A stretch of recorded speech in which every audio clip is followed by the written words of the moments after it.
सबसे बड़ी बात है कि एकता ने मुझे पहले जिस शो के लिए मैं मिलने गई थी, वो मानो या ना मानो के लिए बहुत देर तक बात की और मुझे ऊपर से नीचे तक देखती रही, बात करती रही। फिर अपनी मम्मा से मुझे मिलवाने ले गई, शोभा आंटी से, और मुझे उन्होंने मानो या ना मानो के लिए रिजेक्ट कर दिया। मुझे पता था कि हीरा मंडी बन रही है, पर मेरे पास कोई कॉल नहीं आया था। जबकि मैंने संजय सर के 2-3 एक्टर्स को ट्रेन किया है, मेन लीड्स को ट्रेन किया है for characterisations. He never thought of me. पहले शॉट में ही मैं इतनी बार अपने डायलॉग्स प्रैक्टिस कर चुकी थी, लेकिन पहले शॉट में मैं फंबल कर गई। मैंने कहा ले कटवाली नाक जैती तुमने आकर इतने साल के बाद। I wanted to work with Mr. Karan Johar. Mr. Karan Johar gave me the brief on the story. और जब मैं स्क्रीन के सामने गई, कैमरा के सामने गई अभी सीन करने के लिए, तो he came in front of me and said, जयती जी आपने ये 100 टाइम्स किया है, ये एक बार मेरे लिए। Vulnerable at that point of time, जब उन्होंने शो शुरू किया था ससुराल सिमर का, तो वो फेज मैंने उनका देखा है। मैंने फेज देखा है कि वो दोनों जब साथ में आए, जब उनकी जो फर्स्ट मैरिज थी दीपिका की, वो ब्रेक हो रही थी और वो शोएब के करीब आ रही थी। I have seen that and I am very proud of them. They have grown together and the bonding is so solid. ये मैंने एक्सपेक्ट नहीं किया था और मेरे लिए बहुत खुशी की बात है। पर कभी कभी बेटा हम ये सोचते हैं कि वो बहुत स्ट्रांग है, बहुत स्ट्रांग है, बहुत स्ट्रांग है। मेरे बारे में भी लोग बहुत कहते हैं। हम स्ट्रांग बोल बोल के ना लोगों को बंद कर देते हैं दरवाजे, कि वो हमें बोल सके कि हमें मदद चाहिए। ड्यूरिंग कसौटी एंड ड्यूरिंग कहानी घर घर की, चाहे वो कोई भी हो, चाहे वो साक्षी हो, चाहे मेरे साथ श्वेता हो या जो भी हो, मैंने तो स्मृति के साथ भी काम किया है, तो हम लोगों के मेकअप रूम्स एक ही होते थे। गेट पे खड़ी हुई एक लड़की को देखकर उनके दिमाग में किरदार आया और उन्होंने मुझे बुलाकर वो रोल दिया। तब तक तो अनुपम जी ने उनसे शायद बात भी नहीं की होगी। All the people who are big right now are there in my show. तुम करोगी? मैंने बोला काम मिल रहा है। That man turned out to be mister Vivek Agnihotri.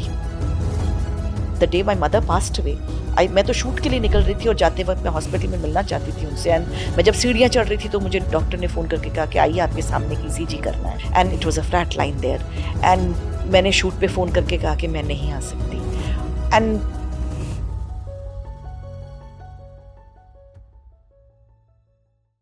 स्वागत है आपका बॉलीवुड बबल में। मैं हूँ हर्षिता वब्बेली और हर बार मैं जिनके साथ भी बैठती हूँ, कहीं ना कहीं वो एक प्रोफेशनल तरीके से मेरा वो पॉडकास्ट रहता है, बट एक अपनापन बहुत कम लोगों से मिलता है। और आज वो अपनापन मुझे जयती मैम के साथ मिला है। Ma'am thank you so much Bollywood bubble में आने के लिए। कैसे हो आप? Thank you. मैं बहुत बहुत खुश हूँ कि मैं आपके साथ हूँ। और अभी कुछ दिन पहले मैंने आपका बॉलीवुड बबल में एक इंटरव्यू देखा था सुप्रिया पाठक जी का, और मुझे इतना अच्छा लगा था, अच्छा लगा था। So when you people connected with me, मैं बड़ी खुश हो गई कि I am here with you people. But ma'am हम लकी हैं बिकॉज जितना भी ऑफ कैमरा हमने बात करी, वो एक अपनापन बहुत कम लोगों के साथ वो महसूस कर पाते हैं, और आपके साथ हमारी पूरी टीम ने वो अपनापन महसूस किया। मैम इतना ग्राउंडेड हो आप और इतने सहनता से जो बातें करते हो, क्या राज है? मतलब कैसे आप अपने आप को इतनी डाउन टू अर्थ रखते हो? सबसे पहले तो मैं बहुत बातू नहीं हूँ। मुझे स्कूल में भी ना ऐसे मेरा आई वाज चैटर्जी, हाँ, बचपन में जयती Chatterjee, I was a Bengali, I am a Bengali. तो मुझे स्कूल में भी रिपोर्ट कार्ड में ना चैटर बॉक्स लिख के भेजते थे।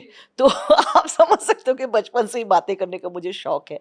और तो इसीलिए शायद बातें बहुत सहजता से मेरे से निकलती, और मुझे अच्छा लगता है बातें करना। I like it.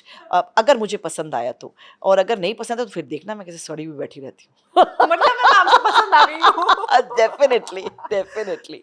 But ma'am जैसे आपको हमने हमेशा स्क्रीन्स पे देखा है, इतने बड़े बड़े जो किरदार है जो आज भी लोगों के दिल में बसे हुए हैं, उनको निभाते हुए देखा है।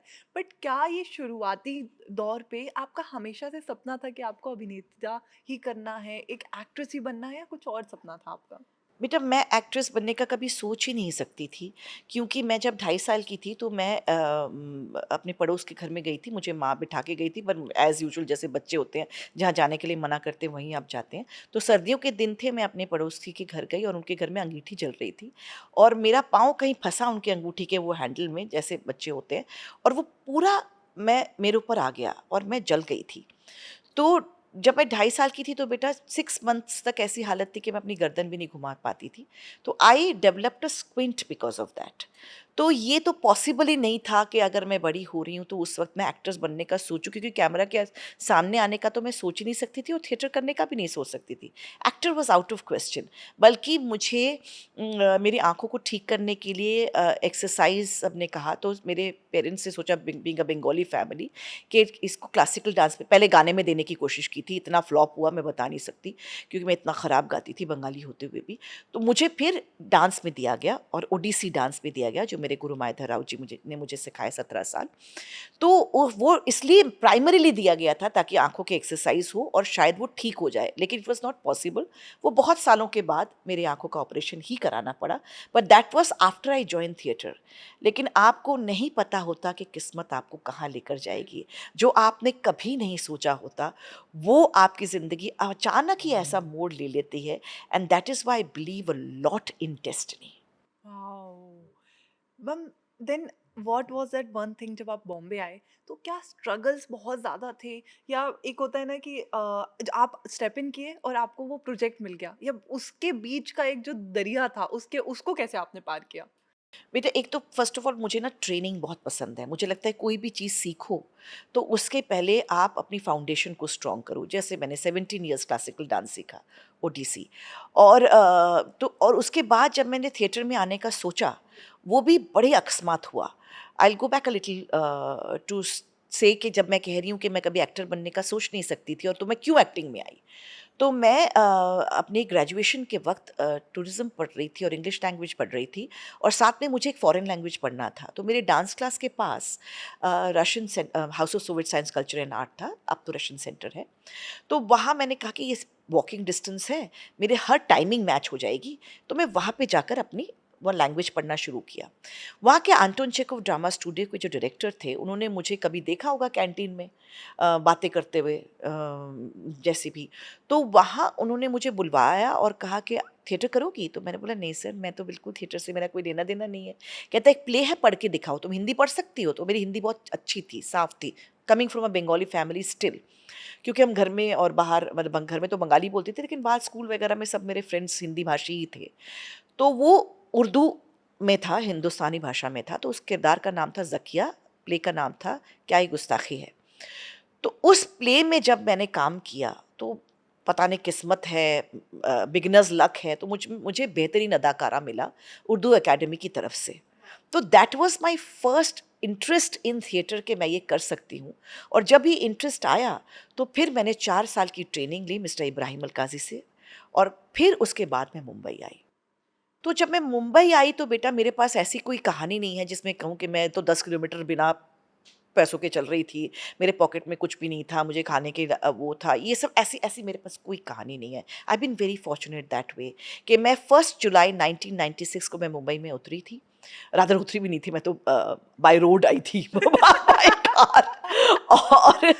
और उसके बाद क्या हुआ कि अनुपम खेर साहब जो हैं, वो मेरे सर के ही स्टूडेंट हैं, अलकाज़ी साहब के स्टूडेंट हैं, because he is from national school of drama. और मेरे टीचर ने, मिस्टर इब्राहिम अलकाज़ी ने, नेशनल स्कूल ऑफ ड्रामा का स्थापना किया था। जी। 1956 से 1978 तक वो वहाँ के डायरेक्टर थे। तो नसीर साहब कहिए, ओमपुरी साहब कहिए, नीना गुप्ता जी कहिए, रोनी जी कहिए, they are all his students. तो मुंबई आने के बाद आप वो लोग ढूँढते हैं जो आपको थोड़ा बहुत जानते हैं, आपकी मदद कर मदद कर सकते हैं। सकते हैं, ऑफ कोर्स।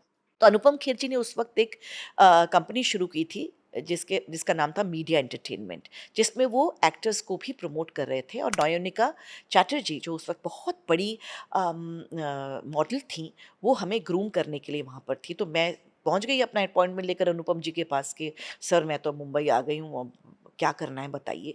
तो उन्होंने कहा कि मैं ऐसे तो कोई मदद नहीं कर पाऊँगा, लेकिन हमारे यहाँ पर जो भी हम इंट्रोड्यूस करेंगे, एक्टर्स को इंट्रोड्यूस करेंगे, I will introduce you, I will enroll you in my company, अपने उसमें, जैसे आजकल कास्टिंग डायरेक्टर्स, कास्टिंग एजेंसी हो, that it was like that, he was trying to bring that, वो कल्चर वो लाना चाह रहे थे। लेकिन मैं तुमसे कोई भी वो नहीं लूँगा, कोई परसेंटेज या कुछ भी नहीं। It is a gift from my side. What a beautiful thing to do. और नयनिका ने मुझे कहा, मैं बहुत अंडर कॉन्फिडेंट थी अपने लुक को लेकर, अपने इन सब को लेकर, क्योंकि सब इतने तब बड़े, ऐसा था कि हर तरह के लोग, all kinds of bodies, faces were not acceptable. Film का बड़ा दौर था, टेलीविज़न बस अभी शुरू ही हुआ था 7-8 साल हुए थे, जी टीवी, 5-6 साल हुए थे। एंड मेरे लिए बड़ी नई जगह थी and I was quite under confident. तो मुझे नॉयनिका ने बताया, she give me a lot of confidence, और ये सब बातचीत करके मैं नीचे गई और मैं ऑटो की वेट कर रही थी गेट के पास खड़े होकर, और मुझे एक जेंटलमैन बुलाते हैं कि ज़रा इधर आना, एक्सक्यूज़ मी। तो मैं गई, मैंने कहा जी, एक सर टेबल के सामने बैठे हुए थे, नहीं सेट के, थिएटर से हो? मैंने कहा जी सर। डायलॉग वायलॉग बोल लेती हूँ? मैंने कहा जी सर, मैंने अच्छे अच्छे प्लेस किए हैं, मैं अलकाई साहब की स्टूडेंट हूँ, बैठो। तो ध्रुवकाल देखी है? मैंने बोला जी। उसमें जॉन डेविड का कैरेक्टर है, पता है? मैंने कहा हाँ हाँ जी, मैंने देखी है। वैसा कैरेक्टर करना है। माधवन है हमारे शो में, और सब बड़े, पल्लवी जोशी है, किट्टू किडवानी है, रोहित रॉय है, रोहिणी अट्टंगडी जी हैं, निकी नेजा है, all the people who are big right now are there in my show. It's a musical thriller. तो अ, तुम करोगी? मैंने बोला काम मिल रहा है, बिना कुछ ऐसे बुला के उन्होंने, that man turned out to be mister Vivek Agnihotri. So ओ वो गेट पे खड़ी हुई एक लड़की को देखकर उनके दिमाग में किरदार आया, और उन्होंने मुझे बुलाकर वो रोल दिया। तब तक तो अनुपम जी ने उनसे शायद बात भी नहीं की होगी कि ऐसे मैं एक एक्टर को जी जी जी। आई हैं, और वो मेरे थिएटर की स्टूडेंट है। तब तक तो बात भी नहीं की होगी कि, पर मेरा वहाँ जाना ही अपने आप में बहुत फॉर्चुनेट था। और बहुत अजीब सी बात है कि जॉन डेविड का भी मेरी ज़िंदगी में बहुत ज़्यादा वो जा भी है। Hi, I love you John, because ये किरदार मुझे उन्हीं का किरदार जो फ़िल्म में था, वैसा किरदार मुझे इसमें मिला। और जब मैंने इतिहास नाम का शो किया, जो 12 अगस्त से मैंने, जिसकी 8 अगस्त से मैंने इसकी शूटिंग शुरू की, ये कहाँ गए हम, एंड 12 अगस्त से मैंने इतिहास नाम के एक शो का पायलट किया, जिसमें जॉन डेविड की सेक्रेटरी का रोल मुझे मिला। And we uh became very very good friends, and वो पूरा मेरा ट्रैक उनके साथ था। That was Balaji entertainment show, जो मुझे एकता कपूर ने दिया। वाओ! ये तो पूरी एक स्टोरी बिल्कुल जो आपने बता दी हमें 5 मिनट में कि कैसे हुआ, वो मैं विजुअलाइज़ कर सकती हूँ कि एक लड़की जा रही है और उसको बुला के तो और सबसे बड़ी बात है कि एकता ने मुझे पहले जिस शो के लिए मैं मिलने गई थी, वो मानो या ना मानो के लिए, जो सपना जी एक बहुत बड़ी डायरेक्टर हैं, सपना वाघमरे, वो मुझे लेकर गई थी मिलवाने के लिए, जी। Because she was going to direct that episode. Ekta ने मुझसे बहुत देर तक बात की, और एकता मुझसे छोटी है इसलिए मैं एकता कह रही हूँ। तो बहुत देर तक बात की, और मुझे ऊपर से नीचे तक देखती रही, बात करती रही, बात करती रही। फिर अपनी मम्मा से मुझे मिलवाने ले गई, शोभा आंटी से। उन्होंने बहुत ब्लेसिंग्स दी कि अच्छा थिएटर से हूँ, और मुझे उन्होंने मानो या ना मानो के लिए रिजेक्ट कर दिया। So I came back home fully rejected, जिस काम के लिए मैं गई थी। बट क्यों? क्योंकि शायद मैं उस किरदार के लिए सही नहीं थी। लेकिन 4 दिन के बाद मेरे वो तब हमारे बेटा वो रिकॉर्डिंग वाले फ़ोन होते थे, जी। आंसरिंग मशीन वाले फ़ोन होते थे। तो उसमें एक मैसेज आया हुआ था कि आप बालाजी में आकर मिलिए, and I went again to meet, and सीधा मेरी फ़ोन पे बात कराई गई मिस्टर गोगी आनंद जी से, जो हमारे डायरेक्टर थे उस पूरे सीरीज़ के। और उन्होंने कहा, अच्छा अलकाई साहब की स्टूडेंट हो? मैंने कहा हाँ जी। हिंदी थिएटर किया है? मैंने कहा हाँ जी, हिंदुस्तानी थिएटर किया है। अच्छा ठीक है, आवाज़ अच्छी है, आ जाओ कल Poona. That's how I got my second job, and that is how Ekta cast me, क्योंकि वो ऑलरेडी शायद मुझे उस किरदार में देख चुकी थी। और वो शो करते करते 1.5 साल के बाद she called me, said I got a wonderful role for you Jayati ji, आपको बहुत मज़ा आएगा। And she give me my first main lead in Kanyadaan. Wow! But ma'am Ekta ma'am से जब उस समय सीरियल जैसे आपने कहा शुरुआत हो रही थी, सीरियलों का दौर था, उस समय क्या कंडीशंस होती थी? क्योंकि जब इंसान काम करता है तो हमेशा पैसे के लिए काम करता है। आप दिल्ली से यहाँ आए हो, बॉम्बे का एक्सपेंस इतना ज़्यादा होता है कि आपको शायद खाने के भी जो कहते हैं कि खाने के लिए भी मुश्किलात आ जाती है कई बार।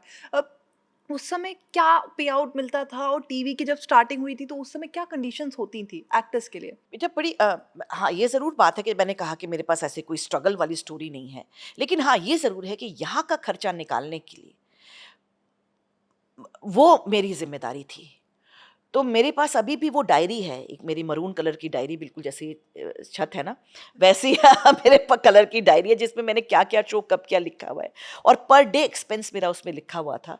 तो अभी भी मैं जब जाती हूँ कभी, मुझे लगता है माय गॉड, तो मैं 36 रुपए हर रोज़ खर्च करती थी, from breakfast to lunch to dinner. वो मेरा खर्चा था 36 रुपये, उससे ज़्यादा मैं खर्चा नहीं कर पाती थी, क्योंकि मेरे पास उतने पूरे सूरे पैसे थे। मेरे पास घर था, सब कुछ था, लेकिन घर चलाने के लिए पैसे नहीं थे। सो दैट वाज माय खर्चा एवरी डे। और फिर जब मुझे इसमें काम मिला, इतिहास में काम मिला, तो it was 1000 rupees per day. Oh! और एक बार मैंने कुछ 18 सीन किए, और जो हमारी मासी थी, मतलब एकता जी की मासी, वो हमारे कॉस्ट्यूम भी करती थी, और वो आई मुझसे बात करने, मुझे बहुत प्यार करती थी। तो ऐसे ही वो आई, मैंने मेरी एक बार बड़ा मुँह बनाकर बोला, मैंने कहा पता है मासी, मैंने ना आज ना कुछ पता नहीं 20 रुपए पर या पता नहीं 50 रुपए पर सीन मैंने किए, आज मैंने 18 सीन किए हैं। तो कहती है और मुझे मिलते 1000 रुपए हैं, तो पता नहीं मैंने कितने सारे सीन्स कर दिए। But would you believe that जब मेरा पहला चेक आया, तो वो डबल द अमाउंट आया। क्यों? क्योंकि ये शोभा जी की ब्लेसिंग्स थी कि मासी ने जाकर उनसे कहा हँसते-हँसते, और शोभा जी को लगा कि maybe she is being underpaid, and she increased my money without even telling me. So तो स्वीट। ये मैं सारी ज़िंदगी तहे दिल तक थैंकफुल रहूँगी शोभा जी की और एकता की कि they started my my career, my journey to Vivek sir, to Sachin ji, because उन्होंने मुझे बुलाकर तू तू मैं में काम दिया, और क्या बोलते हैं, और कहा कि बेटा चेक लेकर घर जाना। तो जो पूरी शूटिंग होती थी ना पूरे दिन की, बड़ी लंबी चौड़ी शूटिंग होती थी, बहुत बहुत सारे सीन्स होते थे, हम करते रहते, बड़ा मजा आता था। It used because Supriya was fantastic co-actor, Reema ji was a fantastic co-actor, Sachin ji was a brilliant director. हंसते खेलते पूरा दिन निकल जाता था, बहुत सारी शूटिंग होती थी, जी। बहुत सारे सीन्स करते थे हम लोग, लेकिन थकते नहीं थे क्योंकि इतना मजा आ रहा होता था। And in the end of the day वो बुलाते थे, आओ बेटा, और वो एक ऐसे चेक देते थे हाथ में, तो आप घर उसी दिन पैसा लेकर जाते थे। It was such a great help. Those were the kind of producers that I worked with. Wow! Touchwood यार, लाइक सीरियसली, मतलब जो अमाउंट डबल होके मिलना is like a blessing from absolutely, of course ma'am, of absolutely course. It was. लेकिन हाँ, challenges थे अपने जैसे, डिफरेंट काइंड ऑफ चैलेंजेस, जैसे मेकअप रूम्स समझ लो, वॉशरूम समझ लो। अब तो हम लोग बहुत बहुत अच्छे सिचुएशन में हैं बेटा, तब जो ये बहुत सारे ऐसे स्टूडियोज थे जहाँ एक ही वॉशरूम होता था, लड़के और लड़कियों के लिए एक ही वॉशरूम, और कुछ लोग दिन में शूटिंग कर रहे होते थे 12 घंटे, कुछ लोग रात को शूटिंग कर रहे होते थे 12 घंटे, तो वो वॉशरूम हमेशा ही गंदा रहता था, हमेशा। आज मैं सोचती हूँ तो मैं सोचती हूँ, oh how did I even manage, but what to do, you can not go to the washroom the whole day. आप सुबह एक बार कॉस्ट्यूम पहनने से पहले you would like to go to the washroom, आप एक बार बीच में, whatever you gone in the morning, so many things, आप कभी जल्दी पहुंचते हो, वो पहुंचते हो, यार आपकी टाइमिंग थोड़ी ना होती है, इट्स अ बॉडी। और वहाँ पे जाने के बाद आपको लगता था, उफ, जैसे ही मेरे पास कॉल टाइम आता था ना कि फलाने स्टूडियो में शूट है, मेरा दिल डूब जाता था। मैंने कहा अरे यार वहाँ क्यों शूटिंग है, अब पूरा दिन कैसे करेंगे, तो पूरे उसी रात में टेंशन में निकल जाता था कि हाँ वहाँ पे पूरा दिन बिताना है। फिर जब हम लोग फिल्म सिटी शूट करने गए तो एक नए 8 नंबर स्टूडियो में, आई रिमेंबर, तो वहाँ पर ना टाइमिंग होती थी कि क्या बोलते हैं, अच्छा 10:30 बजे वो जाएगी, जीप जाएगी ऊपर फिल्म सिटी के वॉशरूम, ऑफिस में वहाँ पे वॉशरूम है, तो तू चलेगी, तू चलेगी, तू चलेगी, हेयर ड्रेसर को पूछेगी तू चलेगी, चल भाई चल। फिर अभी वापस 2 घंटे के बाद जाना होगा, फिर लंच के बाद ही जाना होगा। तो we had to time it, even if you were bursting and you having such a tough time, but आपको पता था कि एक बंदे के लिए गाड़ी बड़ी मुश्किल, अगर आप मुझे जाना ही है तो तब वो आपको एक बंदे के लिए लेकर जाएंगे, नहीं तो वो टीम बनाकर लेकर जाएंगे, क्योंकि बार बार ऊपर नीचे नहीं जाया जा सकता। तो 8 नंबर सेट काफ़ी नीचे था, और फिल्म सिटी का ऑफिस ऊपर ऐसे पूरा रास्ता, तो वो हम टाइम करके जाते थे कि एक 10:30 बजे जाएगा, एक लंच के बाद जाएगा, एक 4:30 बजे जाएगा, एक शाम को 6:30 बजे जाएगा, ऐसे करके हम तो इट वाज, मैं अभी अभी भी सोच के मुझे पसीना आ रहा अरे बाप रे! है। कुछ तो ऐसे स्टूडियोज है बेटा जो हमें पता चले कि बिल्डर्स ने ले ली है, और अब वो स्टूडियोज नहीं रहेंगे, अब उसकी जगह बिल्डिंग्स आएंगे। मेरा दिल करता था मैं मिठाई बांटूं कि मैं दोबारा, मुझे वहां पर कभी शूट नहीं करने जाना पड़ेगा, थैंक गॉड फॉर दैट, कोई जगह वो उसको हायर नहीं करेगा, now we'll have other places to shoot. So ऐसा भी वक्त हमने देखा है राइट एट द बिगनिंग। वो तो बहुत बाद में बेटा ऐसा होने लगा कि ड्यूरिंग कसौटी एंड ड्यूरिंग कहानी घर घर की, चाहे वो कोई भी हो, चाहे वो साक्षी हो, चाहे मेरे साथ श्वेता हो, या जो भी हो, मैंने तो स्मृति के साथ भी काम किया है इन कविता नाम का शो, तो हम लोगों के मेकअप रूम्स एक ही होते थे। हम एक ही मेकअप रूम्स में 3-4 लोग होते थे, कभी कभी 5-5 लोग होते थे, और क्या बोलते हैं, and we used to have great fun. Great time, वो आपस में कोई नहीं सो रहा है, हम उसी में, इसीलिए मुझे सेट पर सोने की आदत हो गई है। मुझे सबसे ज़्यादा और सबसे पीसफुल नींद सेट पर आती है, क्योंकि ओह! हमें पावर नैप्स लेने की आदत हो गई थी। जी। हम एक साथ 2-2 3-3 शोज़ साथ में करते थे, चाहे वो कोई भी हो। श्वेता के पास डेफ़िनिटली टाइम नहीं होता था, साक्षी के पास डेफ़िनिटली टाइम, वो लोग एक ही शो में इतना बड़ा लंबा-लंबा काम कर रहे होते थे। लेकिन हम जो मेन लीड्स उस वक़्त नहीं कर रहे होते थे, सपोर्टिंग कास्ट कर रहे थे, हमें 2-3 शोज़ मिल रहे होते थे। तो हम एक शो से दूसरा शो से विग चेंज करते थे, मैं अब तो अपना कैरेक्टर भी चेंज करती थी। करते-करते लेकिन it used to be very long days, so that is what I think. आज मैं सोचती हूँ कि एक ऐसा टाइम था जहाँ 5 साल मैं सोई ही नहीं हूँ। I have not slept. From 2003 to 2008, I have not slept. I used to come back home for 45 minutes to take a bath, to brush my teeth, have tea, and go back to shoot. और फिर इस shoot से उस shoot, उस shoot ऐसे घूमते घामते मैं फिर घर वापस आती थी, क्योंकि तब हमारे कोई पैकअप का टाइम ही नहीं होता था। सो अब मैं वापस पलट के देखती तो मैंने कहा ये दोबारा मुझे कोई बोलेगा तो मैं कभी नहीं कर पाऊंगी।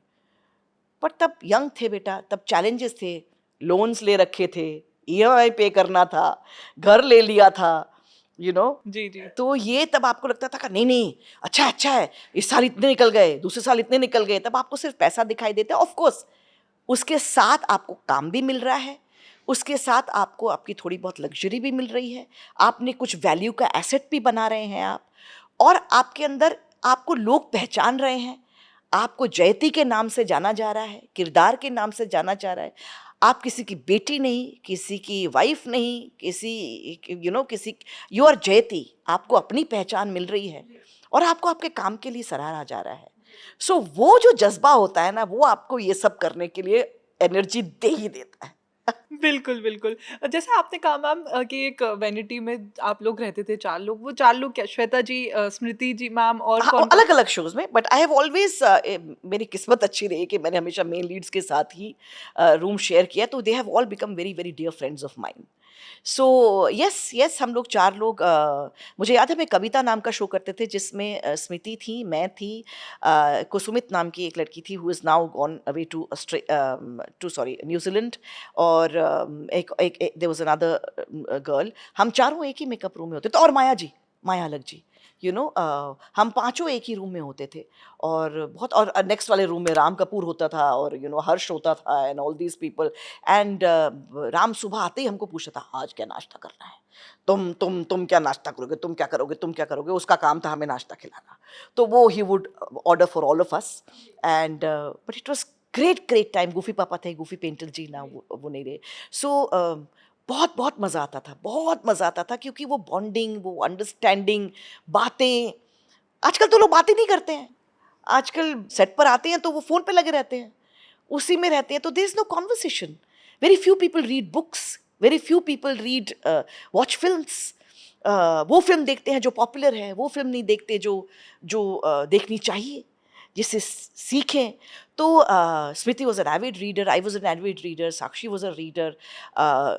तो हम लोग बहुत डिस्कस कर पाते थे बहुत सारी किताबों के बारे में, तू क्या पढ़ रही है, मुझे दे दे, अच्छा ये कर दे। So it was great conversation which was happening. Maya ji इतनी इंटरेस्टिंग बातें हमें बताती थी, Kiran Kher ji used to tell us. उनके साथ मैंने कभी मेकअप रूम शेयर नहीं किया, लेकिन सेट पर इतनी बातें हो जाती थी, and she would tell us so many stories about theatre and all these things. So there were a lot of conversations which were flowing other than on shoot. हमारे जो डायरेक्टर्स भी थे वो भी इतने इंटरेस्टिंग थे कि अभी तो समझ ही नहीं पाते हम डायरेक्टर से बात क्या करें शूटिंग के अलावा। सो या वो बॉन्डिंग एक अलग बॉन्डिंग थी बेटा, दैट वाज ब्रिलियंट। मैम वो बॉन्डिंग अभी भी बरकरार है इतने सालों बाद, या कुछ बदलाव लोगों में आ गए हैं? क्योंकि कई-कई लोग जब कहते हैं, कई आर्टिस्ट से जब मैं मिलती हूँ तो वो कहते हैं जब एक फेम आ जाता है उसके बाद लोग कहीं न कहीं दूर हो जाते हैं, दरार आ जाती है, काम के कारण मिल नहीं पाते हैं, वार्तालाप नहीं हो पाती है। मैं आपकी ये बात मानूंगी कि हम काम के कारण मिल नहीं पाते हैं, बिकॉज कोई फिल्म भी कर रहा है, कोई ओटीटी भी कर रहा है, कोई टेलीविजन ही कर रहा है, हर रोज़ ही इतनी शूटिंग होती है, मिलो कब, है ना। तो इसीलिए काम के कारण मिल नहीं पाते हैं। लेकिन वो बड़े, मैंने तो ऐसे कोई दोस्त नहीं बनाए बेटा जो फेम आने पर दूर चले जाए, उस दोस्ती का कोई मतलब ही नहीं है। लेकिन मैं ये ज़रूर मानती हूँ, और ये मेरे अंदर बहुत बड़ी खामी है, कि जब मैं जो शो करती हूँ मैं बस उसी में रंग के रह जाती हूँ। मेरे इतने सालों में, मैं 30 इयर्स इन मुंबई, मेरे गिने चुने हाथ में दोस्त हैं।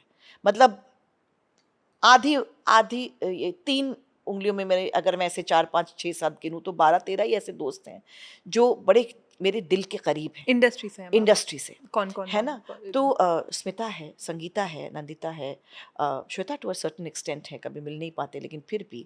सो आई हैव वंडरफुल, कीर्ति है, शरद है, you know they are my pillars of strength, they are all my very, Radhika है, दीपिका है, एंड क्या बोलते, सो दे आर पीपल जिनसे मैं, मेरी मेरी ये मेरी खामी है। लोग दोस्तों को फ़ोन करके बात करते हैं, कैसे हो, क्या हो, बात करते हैं। मेरी बहुत बड़ा माइनस पॉइंट है कि मैं मिलती हूँ तो बहुत प्यार से बात करती हूँ, क्योंकि मुझे कभी लगता ही नहीं है कि मेरा वो बॉन्ड ख़त्म हुआ है या नहीं हुआ है, और वहीं से शुरू करते हैं जहाँ हमने कहीं छोड़ा होता है। लेकिन डे टू डे लाइफ में उनकी क्या तकलीफ़ें चल रही हैं, क्या प्रॉब्लम चलती है, कभी पता चलता है तो I am the biggest friend to stand besides them. और कभी कुछ हो तो मैं बड़ी जुझारू हूँ कि मुझे लगता है कि लड़ जाओ यार, मैं हूँ तुम्हारे लिए। या वो भी मेरे लिए यही कहते हैं कि वट एवर बैड टाइम्स और good times you are going through Jayati ji, we are there with you, और Jayati we are there with you, and they have been. I remember the day my mother passed away, मैं तो shoot के लिए निकल रही थी और जाते वक्त मैं हॉस्पिटल में मिलना चाहती थी उनसे, एंड मैं जब सीढ़ियाँ चढ़ रही थी तो मुझे डॉक्टर ने फ़ोन करके कहा कि आइए आपके सामने की ईसीजी करना है, because they wanted to see, you know, मेरे सामने की ईसीजी करना ज़रूरी था, and it was a flat line there, and मैंने शूट पे फ़ोन करके कहा कि मैं नहीं आ सकती। एंड कुछ ही देर में मेरे सब फ्रेंड्स को, एक ने किसी को बताया, किसी ने बताया, किसी ने बताया, किसी ने बताया, किसी ने बताया, और मानोगे नहीं आप कि 2 घंटे के अंदर वही जो मेरे 10-12 मेरे मेरे जो पिलर्स ऑफ स्ट्रेंथ है मेरी मुंबई में, वो सब मेरे आसपास थे। दे वर ऑल स्टैंडिंग। मैं टर्न करूँ तो ये है, मैं टर्न करूँ तो वो है, क्योंकि मेरी माँ का अंतिम संस्कार मैंने अपने हाथों से किया था। So they were all there till they know what she meant to me, और वो सब थे उस वक्त, सब के सब थे उस वक्त। तो ये मेरी मेरी कमी है कि मैं उनसे टच में नहीं रह पाती हूँ, लेकिन वो हर बात पे मेरे साथ आकर खड़े होते हैं, और मुझे जब मौका मिलता है, जब भी पता चलता है, मैं ज़रूर उनके साथ जाकर खड़ी होती हूँ, in good times and in bad times, in brilliant times. I am very happy for their success, and if they are feeling little low or something, I make them laugh because I talk very stupid, I'm quite dramatic, I'm very crazy. जी। So क्या बोलते हैं, तो ये मुझे अच्छा लगता है। वो रादर शरद के लिए, प्राचीन के लिए, इन सब के लिए मेरी मेरी बड़ी बड़ी खिल्ली उड़ाते हैं वो, लेकिन मज़े के लिए उड़ाते हैं, इसलिए नहीं, उनके दिल में कोई बात नहीं है, बट क्योंकि उनको लगता है कि मैं जो इतनी थिएटर करती हूँ, और जो मैं यू नो व्हेन आई, लेकिन ऐसे बात करने जाऊंगी तो इतना तुतलाऊंगी, इतना फंबल करूंगी, कितनी कैसी है यार तू। तो so it I have very very very solid friends in Mumbai. जी। जी, मैम आपने कहा माता मैम का जो भी देहांत हुआ, मैम क्या क्या क्या कंडीशन थी उस समय? आपने अपने आप को कैसे कोप अप किया उस चीज़ से? बेटा मैं बहुत बिजी थी उस वक्त। माई मदर आई थिंक, आप कह सकते हैं कि कुछ ब्लेसिंग देकर गई वो मुझे, कि उन्होंने कहा कि तुम्हें मैं ना मौका ही नहीं दूंगी ये फील करने का कि मैं चली गई। तो वो मुझे बहुत, मतलब सडनली आई रियलाइज कि शी हैड स्टार्टेड, वो ना कोविड के बाद से उनको तकलीफ होने लगी, उनको साइलेंट हार्ट अटैक। मैं खाना खिला रही थी उनको, मैं शूटिंग से आकर मैं उनको खाना खिला रही थी, और वो कह रही थी मुझसे खाया नहीं जा रहा, मैं मीठा खिला रही हूँ। मैंने कहा मीठा खिला रही हूँ, वो ना मुंह में घुमा रही है। मैं कहा खाती क्यों नहीं हो, तो कहती, मैंने कहा मीठा खिलाया है, तुम्हें तो मीठा पसंद है, मुझे कुछ फील नहीं हो रहा। एंड शी जस्ट ऐसे वो light down. We took her to the hospital and we realise that she is diabetic है थी, तो वो साइलेंट हार्ट अटैक था, पता ही नहीं चला। It took me a lot of time to bring her back, और उसके बाद वो कभी शायद ठीक हो ही नहीं पाई। ठीक होती थी फिर कुछ ख़राब हो जाता, ठीक होती थी फिर कुछ ख़राब हो जाता था। लेकिन मेरी मदर बड़ी हैप्पी टाइप की इंसान थी, तो वो she would try to be cheerful, and in the end we need not realise that उनके लंग्स कोलैप्स हो रहे थे। एंड सो डॉक्टर ने मुझे बातों बातों में कह दिया था, जब डॉक्टर आपको कह देना let the time take its course, let the time take its course, ऐसे जब वो आपको 6-7 बार बोल देना तो आपको समझ आ जाना चाहिए कि now she is slipping away. और उस वक्त मैं अपने ससुराल सिमर की भी शूटिंग कर रही थी, मैं टीवीएफ की भी शूटिंग कर रही थी, गर्ल्स हॉस्टल 2 की, और मैं एक और शो कर रही थी जिसका नाम था जेल डायरीज, जो कभी रिलीज़ नहीं हुई। और मुझे ऐसा लगता है कि वो रिलीज़ नहीं हुई, क्यों नहीं हुई, उस पर तो मैंने इतनी मेहनत की थी और मेरी बड़ी तारीफ़ हुई थी। तो मुझे लगता है कि वो मेरी माँ ने तब मुझे इतना बिज़ी कर दिया कि ये जेल डायरीज़ भी करवा दो, ताकि वो उसे पता ही ना चले कि मैं आई एम गोइंग अवे।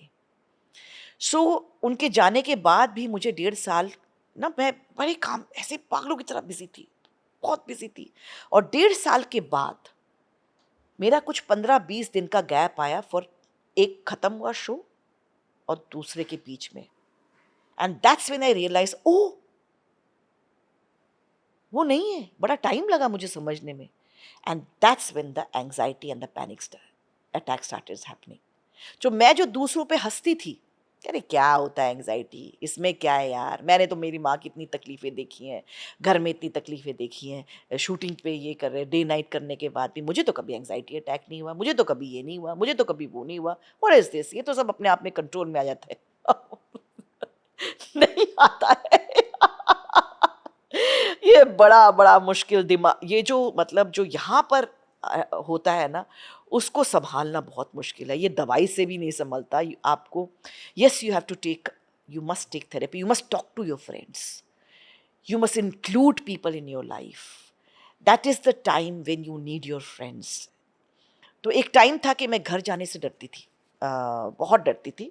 और मैं एक सूटकेस छोटा सा लेकर अपनी गाड़ी में घूमती रहती थी, आज किसके घर जाऊंगी। तो मैं अपने फ्रेंड्स को फ़ोन करती थी, अच्छा सुनो तुम आज घर पे हो, मैं आ जाऊँ। फिर मैं एक और फ़ोन को फ़ोन करती थी अगले दिन के, मैं तुम्हारे वहाँ पर आ जाऊँ। ऐसे मेरे 4-5 दोस्त थे जिनके घर में मैं बारी बारी घूमती रहती थी। And they all stood by me, they were all there for me. खासकर स्मिता कहूँगी, पुबाली कहूँगी। तो ये दोनों मेरी फ्रेंड्स हैं जो जिनके घर में मैं रोज़ रोज़ चली जाती थी। And they were there for me all the time.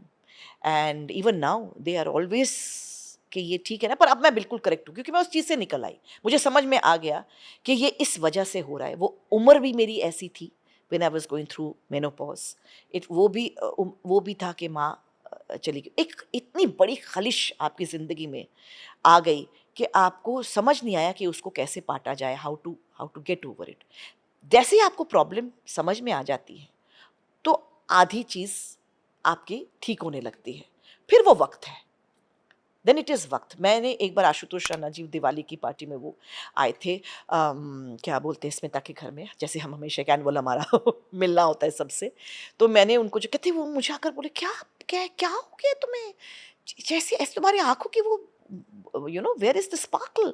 I said I don't know, I am going through this, I don't know, मेरी कुछ समझ में नहीं आ रहा कि मैं बहुत बहुत परेशान हूँ। And he just held my hand and he looked into my eyes.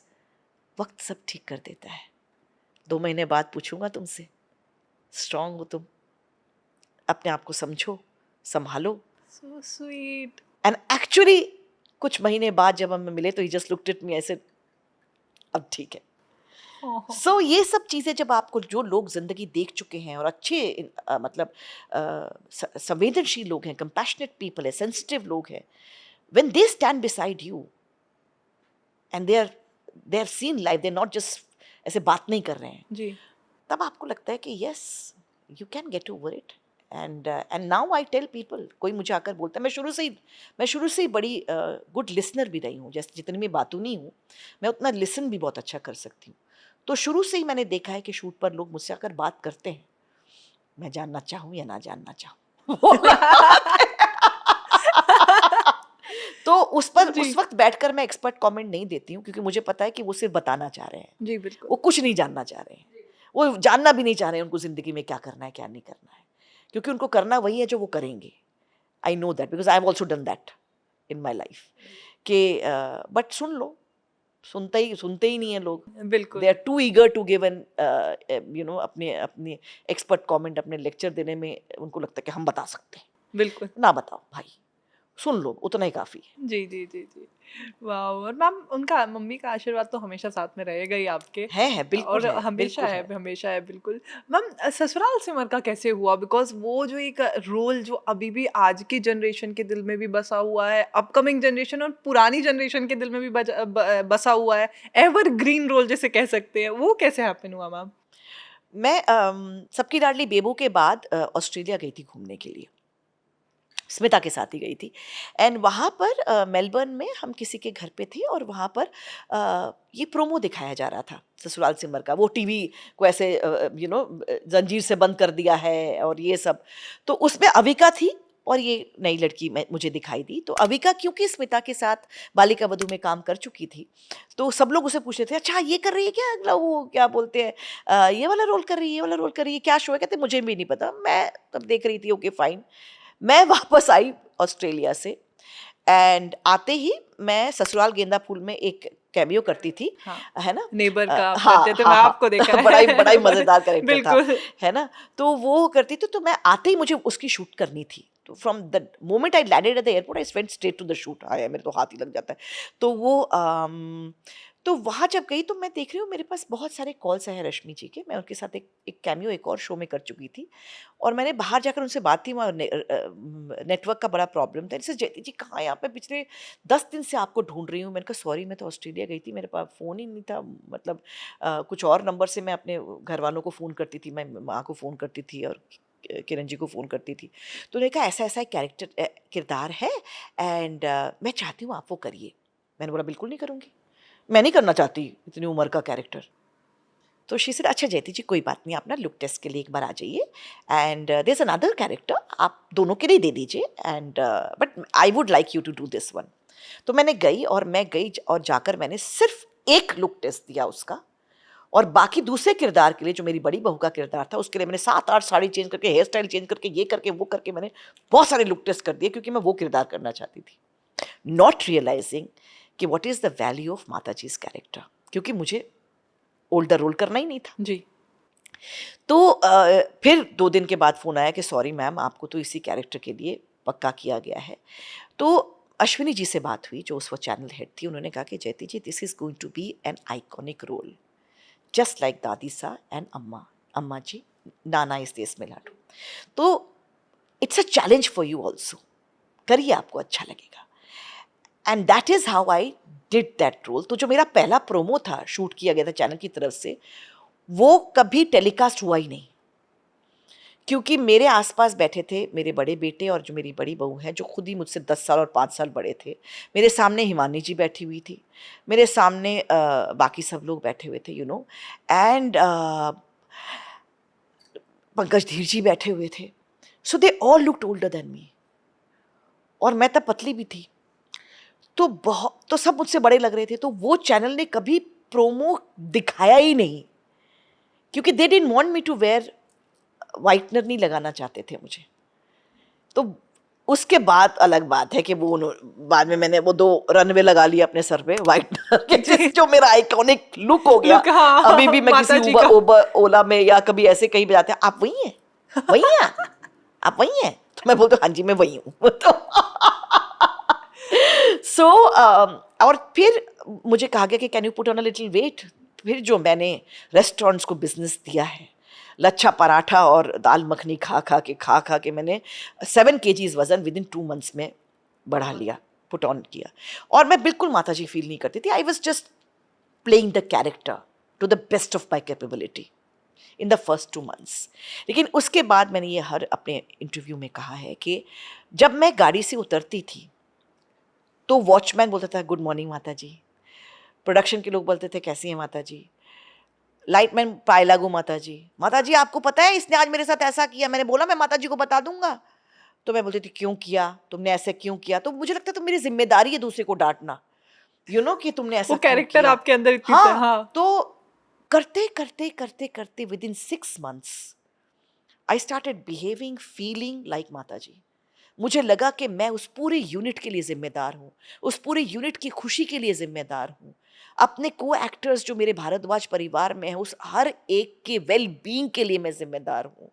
I started I started looking after Prem, Shoaib. I started feeling for Deepika, I started feeling for Avika, I started feeling for मेरे जितने भी सत्तू शैलू जितने भी बनते थे, परी बहू, मेरी उमा बहू, all the people who are there on the set जो थे, वो सब मुझे लगता था कि I am responsible for them. कुछ तकलीफ हो, कुछ हुए तो मुझे बताना, मैं करूँगी। एंड सो इस तरह से वो 7 साल माता जी मेरे अंदर बस गया। और जब ससुराल सिमर का ख़त्म हुआ, मैं आई हैट्स ऑफ टू पीपल। मैं सोचती हूँ, कभी कभी डरती हूँ कि मैं चाहती नहीं हूँ ये शोज़ कभी भी ख़त्म हो, लेकिन जिन्होंने उल्टा चश्मा क्या क्या तारक मेहता तारक का मेहता का उल्टा उल्टा चश्मा। चश्मा किया, और जिन्होंने ये रिश्ता कहलाता शुरू से कह रहे उसमें तो बड़े सारे किरदार चेंज होते गए। I can imagine how Sakshi and Smriti and अपनी Shweta, how did they accept, क्योंकि जब शो खत्म होता है ना बेटा, मेरा तो कम से कम ऐसा था कि 7 साल के बाद जब वो शो खत्म हुआ तो सचमुच मुझे विड्रॉल होता था। मैं सपने देखती थी and I to get up and I to feel bad कि अब नहीं जाऊंगी, अरे अब उन लोगों से नहीं मिलूंगी, अब हर रोज नहीं मिलूंगी। मुझे अलग अलग तरह से कुछ वो सेट दिखाई देता था। एंड मंथ्स लेटर, 1 डेढ़ साल के बाद जब मैं वो सेट पर गई तो मेरे पास, मुझे पूछा कौन से रूम में बैठेंगे आप, वो सेट चेंज हो चुका था, जी, जी। है ना। लेकिन मेरी वहाँ पर शूटिंग थी इंटरनेट वाला लव की, और मैं वहाँ पर गई तो मैंने बोला मैं वो 4 नंबर रूम में बैठूंगी ऊपर के, मेरे पास उसकी चाबी है। I still had the keys of the makeup room जहाँ पे मैं बैठती थी 7 साल, और मुझे वही रूम दिया गया, मैं वहाँ पर बैठी एंड आई थॉट कि अब जो वहाँ पर बैठते थे उन्होंने सब रूम चेंज कर दिया था। And when I went to the set for the first time, मेरे लिए मेरा वो घर टूट चुका था, because it was become a hospital का सेट।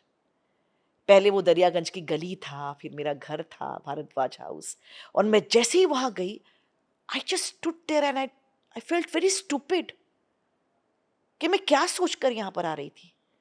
क्या मुझे लगा था कि वो सब मुझे वैसा ही मिलेगा, मेरे पास मेकअप रूम की चाबी है, वो जगह है, इसका मतलब ये। सो it was a different place. मेरी ज्योग्राफी हिल गई। मैं 2 कदम बढ़ाने से पहले सोचने लगी कि वो राइट मुड़ना है कि लेफ्ट, क्योंकि वो सेट ही बदल चुका था, इट बिकम अ हॉस्पिटल का set. So I think that was a very big jolt for me, and that was the beginning of my coming out of Sasural Simar का ओवरकम किया है ओवरकम। आपने।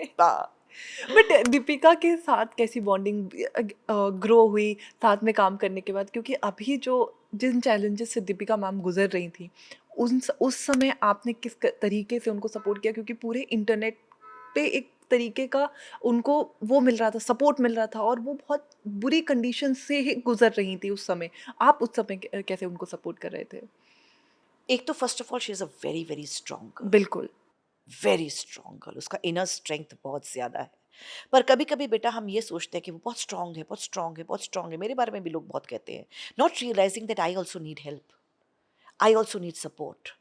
हम स्ट्रॉन्ग बोल बोल के ना लोगों को बंद कर देते हैं दरवाजे कि वो हमें बोल सके कि हमें मदद चाहिए, या हमें प्यार चाहिए, या हमें भी एक ऐसे हाथ पकड़े हमारा कोई चाहिए। But I, having said that, I would say that शुरू से ही I was very very fond of Deepika, very fond. और मैं अभी भी उसको सिमर ही बुलाती हूँ, मैं मैसेज भी करती हूँ तो सिमर बेटा करके सिमर। मेरे लिए बड़ा मुश्किल हो जाता है उसको दीपिका बुलाना, मुझे याद करना पड़ता है। और क्या बोलते हैं, and both of them were very very vulnerable at that point of time जब उन्होंने शो शुरू किया था ससुराल सिमर का। सो दे तो वो फेज़ मैंने उनका देखा है, मैंने फेज़ देखा है कि वो दोनों जब साथ में आए, जब उनकी जो फर्स्ट मैरिज थी दीपिका की, वो वो ब्रेक हो रही थी और वो शोएब के करीब आ रही थी। I have seen that and I am very proud of them कि they have grown together and the bonding is so solid. ये मैंने ये मैंने एक्सपेक्ट नहीं किया था, और मेरे लिए बहुत खुशी की बात है कि बॉन्ड दिन ब दिन और स्ट्रांग होता जा रहा है। जिस तरह से दीपिका या सिमर ने शोएब की फैमिली को संभाला, और आज जिस तरह से शोएब की फैमिली दीपिका को संभाल रही है। जब मुझे पता चला था उनकी तकलीफ़ के बारे में, उनकी कंडीशन के बारे में, तो मैं लगातार उनको वॉइस, मैं उनके घर भी गई थी रूहान बाबू के पैदा होने पर। आपको पता है व्हेन शी गॉट प्रेग्नेंट, हम उसके पहले ससुराल सिमर का 2 कर चुके थे। ससुराल सिमर का 2 में उनको सेटअप करने के लिए बुलाया गया था 2-3 महीने, और हम लोग तब कोविड 2 लग चुका था, और हम गए थे आगरा में शूट करने के लिए। तो we used to stay in a hotel which was a bubble, जहाँ से हम बाहर नहीं निकल पाते थे। तो वो वहाँ पर जाकर मुझे लगता है कि ससुराल सिमर का में जो बॉन्डिंग थी, उस पे एकदम बढ़िया सा कंक्रीट सीमेंट लग गया बिकॉज ऑफ ससुराल सिमर का 2। बिकॉज तब तक वो बिग बॉस भी कर चुकी थी, तब तक उनकी ज़िंदगी में बहुत कुछ हो भी चुका था, एक शो भी कर चुकी थी, and this was a different Deepika, and I loved this Deepika. मुझे ये मेरी पहली वाली दीपिका से भी ज़्यादा अच्छी लगने लगी थी, because she was much more open and much more, मतलब वो जो लड़की को लोग कहते थे कि सेट पर ज़्यादा बात नहीं करती, उसको ससुराल सिमर का 2 में पहला कॉम्प्लीमेंट है, आप कितनी बात करती हैं, and she just looked at me, ये मुझे कह रहे हैं मैं बहुत बात करती हूँ। हाँ वो इसलिए जी। क्योंकि हमको जो शॉर्ट के बीच में टाइम मिलता था ना, वो मुझे अपडेट करना चाहती थी, आपको पता है फिर उसके बाद ये हुआ, उसके बाद ये हुआ, उसके बाद ये हुआ, उसके बाद ये हुआ। तो वो she was updating me in the last 3-4 years that I've lost out meeting her or being in touch with her. So that became more stronger. ज़्यादा स्ट्रांग हो गया हमारी हमारी दोस्ती जो है, और मेरी उसकी तरफ केयर और उसका मेरी तरफ केयर करना। उसके बाद व्हेन शी बिकेम प्रेग्नेंट, तो उसने कहा, मैंने बोला कब होने वाला है तुम्हारा बेबी, तो शी सेड कि जुलाई में। तो आई सेड कि और शोएब चाहता है कि 20 जून को हो क्योंकि उसका वो बर्थडे है। और मैंने कहा बेटा 28 जुलाई का बहुत लेट हो जाएगा क्योंकि 28 जुलाई मेरा बर्थडे है। And I don't know why that Rohan बाबू was born on 21st of June, which is my mother's birthday. तो मेरे लिए वो बहुत बड़ा गिफ्ट है टू अ सर्टेन एक्सटेंट। और जब रूहान बाबू पैदा हुए तो मैं मिलने नहीं जा पाई थी, बट मैंने प्रॉमिस किया था कि before his first birthday I am going to go and meet him, and I did. So sweet. और अभी भी बहुत सारे वीडियोस और बहुत सारे वो नो मुझे भेजते हैं जिसमें वो कभी ससुराल सिमरका के बारे में बात करते हैं, तो वो पहली बात बोलता है माता जी, वो सिमर नहीं बोलता, वो माता जी बोलते हैं रोहन बाबू। और अभी भी जब चटोरी जयती का जब हमने लॉन्च किया, और मैंने दीपिका को और शोएब को फ़ोन करके कहा कि बेटा who bigger bloggers than you, so मैं आपको शूटिंग पे आप मुझे पूछते थे, अब मैं आपको पूछ रही हूँ how to go about it, will you come for my launch. और अपनी तकलीफ की अपनी ये जो फेस था, इसके बाद पहली बार किसी गैदरिंग में दीपिका आ रही थी, and just for me she said I will come for you, I will just come for you. और मैंने पूछा रूहान बाबू कहाँ है, तो उन्होंने कहा कि वो गाड़ी में सो रहा है। और जब वो रात को जब मैं वापस गई घर एंड आई सॉ, तो उन्होंने उठ के मुझे एक प्यारा सा विश भेजा है, ऑल द बेस्ट माता जी, ऑल द बेस्ट चटोरी जयती, ऐसे उन्होंने भेजा है। एंड इट इज़ मतलब इससे बढ़िया बात क्या हो सकती है। जी बिल्कुल। तो अब भी वो हम जब भी बात करते हैं, it's not that I go to meet her और she comes to meet me, क्योंकि कभी वो हो ही नहीं पाता। वो हमेशा मुझे कहते हैं मैं शूट पर आकर आपसे मिल लूँगी, बट ऐसा कोई हफ्ता नहीं जाता जब मैं नहीं पूछती कि हाउ आर यू, और वो मुझे नहीं पूछती कि how am I. So it's like that. मैंने कहा ना मेरे अंदर बहुत कमी है कि मैं जा जाकर नहीं मिल पाती, जी जी जी। बट वॉइस नोट्स में भेजने में बहुत उस्ताद हूँ। वैसे मैम ससुराल सिमर का एक एपिसोड मुझे याद है, जिसे देखने के बाद शायद मुझे लगा था कि ये ऑडियंस को एक नया रुख जो होता है टीवी का वो मिल गया, जिसमें सिमर मक्खी बन जाती है। वो वाला जो एपिसोड था वो एक तरीके से न्यू क्रिएटिविटी एंगल दिखाया गया था टीवी में। और वैसे ही फिर शोज आने लगे, जैसे नागिन हो गया, तो वो एक नया शो जब उठ के आया था, तो वो कहीं न कहीं ससुराल सिमर के ने एक नया क्रिएटिविटी दी थी। और वो स्क्रिप्टिंग कैसे करी गई थी, क्या कुछ डर था कि ऑडियंस को ये चीज़ कैसे समझ में आएगी? सबसे ज़्यादा डर लगता था कि अंधविश्वास का ज़्यादा वो ना हो जाए, परिचय ना मिल जाए ऑडियंस को। You know we had already finished 2.5 years of shooting, जिसमें हम सोशल शो थे, और हम दुनिया के सारे जो मॉर्टल विलन्स हो सकते हैं हम उनसे लड़ चुके थे, है ना। जैसे कोई आता है घर में विलेन बन के ये करके, मेरा तो बड़ा जोक था कि जिसको मैं कहते हैं आइए भारद्वाज परिवार में आपका स्वागत है, और जैसे ही मैं ये बोलती थी सब मेरे बच्चे मतलब जो भारद्वाज परिवार के, अब ये आ गई है, अब ये करेंगी आपकी ज़िंदगी में। तो जिसको भी मैं भारद्वाज परिवार में बुलाती थी वो हमारी नमस्ते करने के लिए आ जाते थे। So after 2.5 years the show was still doing well. और तब हमारे जो राइटर्स थे, क्रिएटिव्स थे, रश्मि जी और channel and Mahesh Pandey and everybody, they all sat down and thought कि क्या किया जा सकता है। तो मक्खी एक्चुअली केम मच लेटर, बहुत बाद में आया मक्खी। मक्खी हमारे कुछ चौथे साल में आया था, ससुराल सिमर के चौथे या 5वें साल में, मे बी 5th ईयर में आया था। It rain for 7 years, 5th year में आया था। उसके पहले हमारे शो में नागिन आ चुकी थी, the first super natural show. उसके बाद हमने सुपर नेचुरल शुरू किया, उसमें सारा नागिन बन के हमारे घर में आई। उसके बाद डायन बन के प्रत्युषा हमारे घर में आई। उसके बाद पाताली देवी बन के मेघना नायडू हमारे घर में आई, है ना। उसके बीच में वो डांसर बन के जो भूल भुलैया का वो बन के हमारे घर में रेशमी घोष आई। देन आफ्टर दैट मक्खी केम। तो उसके पहले हमारे यहाँ पे डायन टुडायल ये सब आ चुकी थी, बिकॉज द आइडिया वॉज, जैसे हम अवेंजर्स देखते हैं, अब कोई लोग मुझ पे हंसेंगे कि अच्छा आप टेलीविजन में काम करके अवेंजर्स की बात करती हैं, बट हाँ, एक तो लेवल की बात है बेटा। तो उसमें आप जैसे देखते हैं कि they all come together, all this forces, positive forces come together to fight Thanos, है ना। तो they all come together to fight the evil, जी। है ना, डिफरेंट लेवल से, दूसरे प्लैनेट से, दूसरे ये से। तो यहाँ पर क्या दिखाया था कि हम माता जी और सिमर एक चीज़ पे एकदम एक थी, वो माता रानी की भक्त थी, ठीक है। तो हम जितने भी लोगों से डरते, एज फैमिली, फैमिली बॉन्डिंग क्या होती है और किस तरह से एक फैमिली बन के लड़ा जा सकता है, ये बाकी शोज में हमने देखा है। लेकिन जो पैरामीटर्स ससुराल सिमर का ने सेट किया कि if somebody is one with the family, एक भारद्वाज परिवार जब एक हो जाए, एक मुट्ठी हो जाए, तो वो किसी से भी लड़ सकता है, चाहे वो मॉर्टल दुश्मन हो या फिर सुपरनैचुरल दुश्मन हो। सो हम एक जगह पर इक्वल थे जहां पर क्या माता रानी के भक्त हैं। तो नाउ व्हाट हैड हैपेंड, क्योंकि हम ऐसा दिखाया था कि इस दुनिया में, इस अर्थ पे हम माता रानी के सबसे बड़े भक्त हैं, और माता रानी को नीचा दिखाने के लिए ये सब सुपरनैचुरल इविल फोर्सेस हमारे घर में आती हैं, हमारे परिवार को तोड़ने की कोशिश करती हैं, but how together we fight evil for Mata Rani. तो वो गंगा जल छिड़क के, सिंदूर छिड़क के, लाल धागा बांध के, ये करके, आज आप देखिए टुडे, हमने तो 2011, 2014, 15 में दिखाया था, today in 2026 we are doing exactly the same thing.